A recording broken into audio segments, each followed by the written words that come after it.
Welcome to Buckeyes Tomorrow Morning for Wednesday, June 18th. I'm your host, Tom Orr. The Akron game in 73 days, the game against Michigan in 164 days.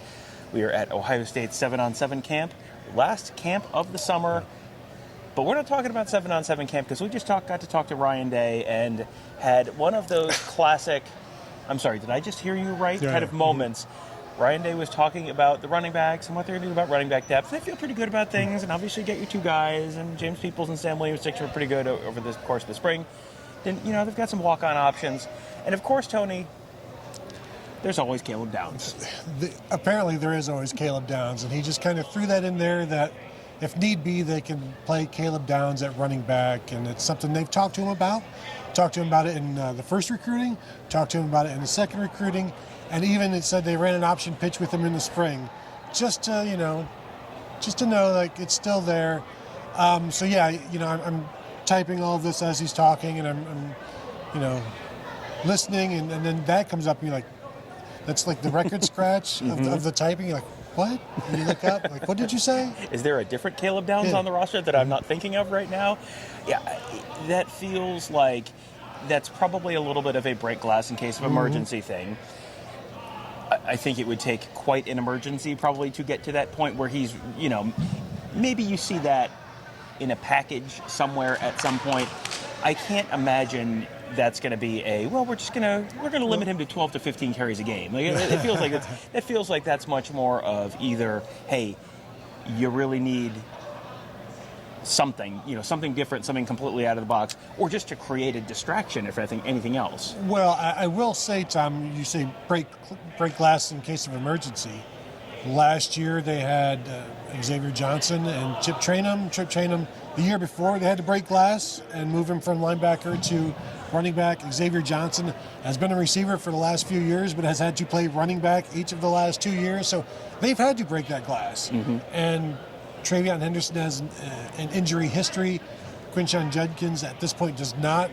So I don't know that you can have complete faith that Travion Henderson is going to be able to play all however many games. And then the ones behind those two are true freshmen. And they liked what they saw out of James Peoples and Sam Williams-Dixon in the spring. And Ryan Day said they do have to play this year. Yeah. But you might need more than that, and you might need somebody with experience, even if it's not experience at running back. Caleb Downs is one of those guys that you can put him pretty much anywhere and know that he's going to do the job as well as it could be done by somebody who's doing it for the second time or the third time. Right. I think the issue is you're going to also need him at safety. Yeah. Well, yes. I mean, we'll get to the positions that Ryan Day talked about as spots they were still looking at, and one of them was safety depth. Yeah. So that tells me they don't feel comfortable about their depth behind Caleb Downs. So that's, I think, a concern. And the other question is, can he do the Chris Gamble thing? Chris Gamble was playing 110 snaps in some of those games late in the season. Chris Gamble is a remarkable athlete. Yeah. Not that Caleb Downs is not a remarkable athlete, but even among remarkable athletes, there's a reason that is not the norm. No. So, yeah, we'll see how that goes. We'll see how again, I'm not expecting that to be a regular thing, but just the fact that they're thinking about it to the point that they're talking about it now is okay. That was not what I was expecting to hear when I went in there. No, because he didn't talk about it in the spring. No. And then just, kind of talked about it here. And so you throw that out there. I don't know, maybe he's just, I haven't talked to these people in a while. And he has not had a media availability. So it's like you say it and you're just talking and it's a casual, because it was more of a casual situation today. And so you say that, and I wonder if there's maybe I shouldn't have said that. But also he didn't seem to, because he answered two or three more questions about it, and he just kept saying, look, you want to have a lot of contingencies in place, and he is one of those. They feel very good about having those 4 running backs. He thinks those 4 will be enough. I do wonder, Tom, is Caleb Downs the 5th running back, or is T.C. Caffey the 5th running back? Yeah, well, I would say to start the season, I would expect T.C. Caffey to be the 5th running back, and we'll see. This is just me sort of thinking this through for 15 minutes, but it just feels like this is something that you might use very situationally. You might use if things get, if you're in a very serious spot later in the season in terms of depth chart being thin. It's interesting, though, to me that they did apparently work on this during the spring when Dallin Hayden was still at Ohio State. Now, we had a sense that Dallin Hayden was maybe on, had one foot out the door at times this spring.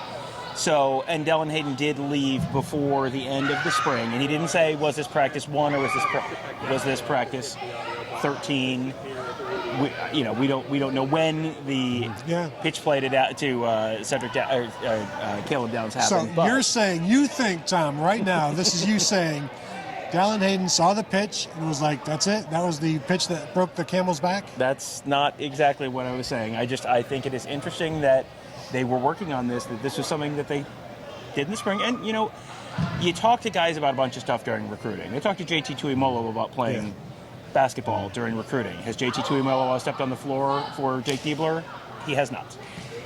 You talk about a lot of stuff during recruiting. It's like, sure, you can look at it. And a lot of times you have big plans and then reality hits it like, hey, it's kind of complicated to be a football player at Ohio State and then also do other stuff on top of that. So, we'll see. But yes, that was definitely a very surprising piece of news. Something that was probably not as surprising was injury news, and there really is not much injury news. It sounds like most of the guys from the spring who were out, sort of as a precautionary thing. Lathan Rands was kind of limited. Malik Hartford was out for the spring. A lot of those guys sounds like really not any lingering concerns that he talked about. Yeah, everybody who was out in the spring is full go in the summer, he said, and will be full go this season, which was basically what he also said in the spring. I think the thing you wanted to know now is, has there been anything new? Yeah. And he didn't seem to indicate that there was or couldn't. I figure he would have remembered, because a lot of times coaches have trouble remembering or saying they have trouble remembering all of the injuries, but if you have something that happens between now or between like spring and now, it's going to stick with you. So I'm going to assume he's being truthful and accurate, that nothing new has happened. So everything looks pretty good at this point. So that's good news for Ohio State. Also good news for Ohio State, they're pretty talented. They have a pretty darn good football team. The expectations around this team, Urban Meyer was asked about it earlier this week and did nothing to tamp down the expectations around this team. And Day was asked about the pressure around that people are talking about this being maybe the most talented team in Ohio State history. And, Urban Meyer was also the one who gave Ryan Day the go get 'em Tiger speech when he sort of handed the keys to the program over. So, I guess it's not a huge shock that Ryan Day kind of goes, high expectations are not a new thing around here. No, he said the expectations are the same they've been since he arrived in 2019 and as head coach, rather, took the job over. But those are the same expectations he saw Urban Meyer dealing with. So when was the last time Ohio State fans didn't expect a national championship? It was like 2011. And even then, it's like, well, if things go a little, just go right. Because I'll tell you, in 2010, they certainly expected it in 2011 until they figured out who wasn't coming back. Yeah. But the expectations are always going to be high. As we got a football running through here, the expectations are always going to be high. The pressure, he said, is always going to be high. And so, it is what it is. You have to embrace it or else don't take the job. Football on the ground has a football on the ground. Moving on to the spots where, where are they comfortable? Where do they feel like there's still some work to do? Quarterback, I will save you the trouble. There's no quarterback update. It's much the same as the end of spring ball, still kind of up for grabs there.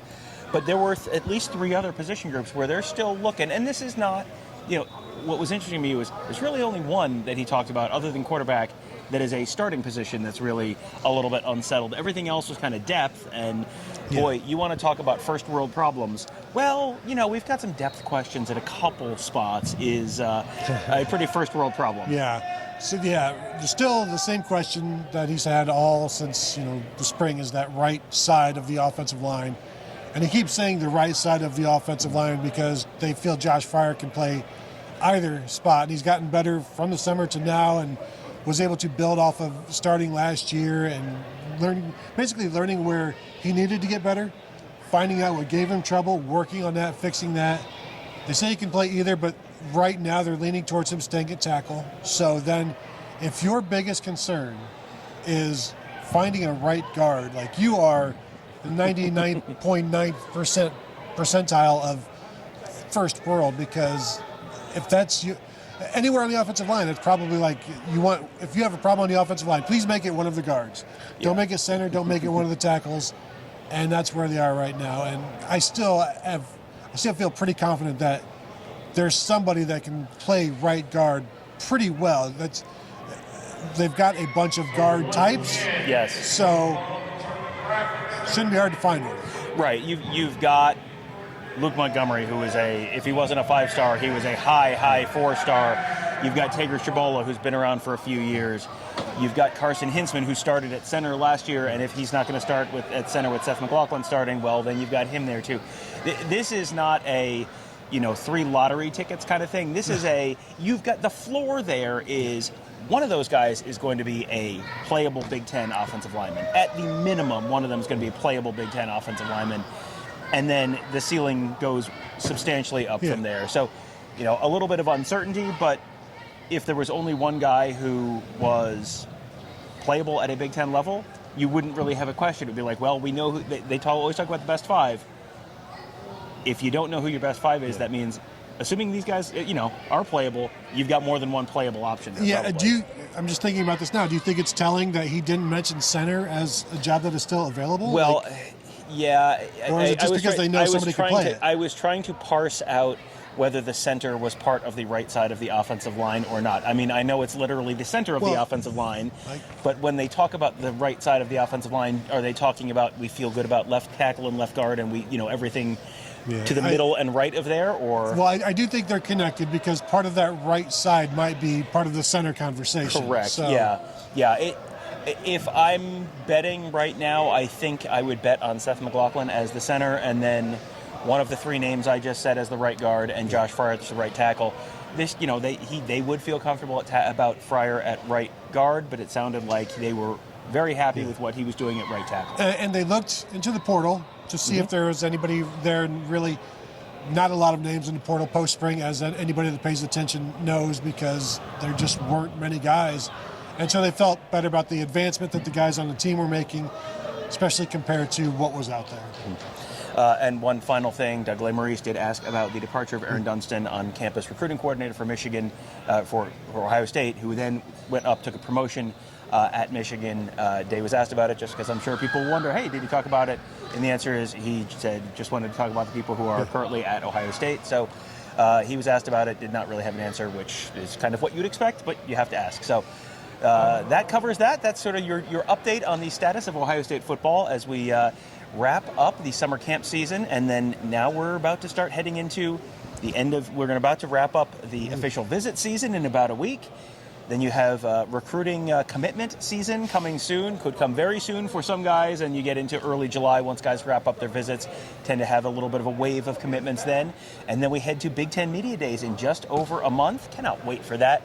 Lots of big fun stuff planned for the now expanded 3-day Big Ten Media Days. So if you want to have all sorts of access to all sorts of coverage of all that fun stuff, plus, oh yes, there's a football season coming this fall. Hey, a great place to do that would be at BuckeyeHuddle.com. That's where Tony, Kevin, and I cover the team. Mark covers recruiting. We had our whole team of X's and O's gurus making you a smarter football fan, all at BuckeyeHuddle.com. That'll do it for today. Thank you guys all for joining us. Have a great day. We'll talk to you tomorrow.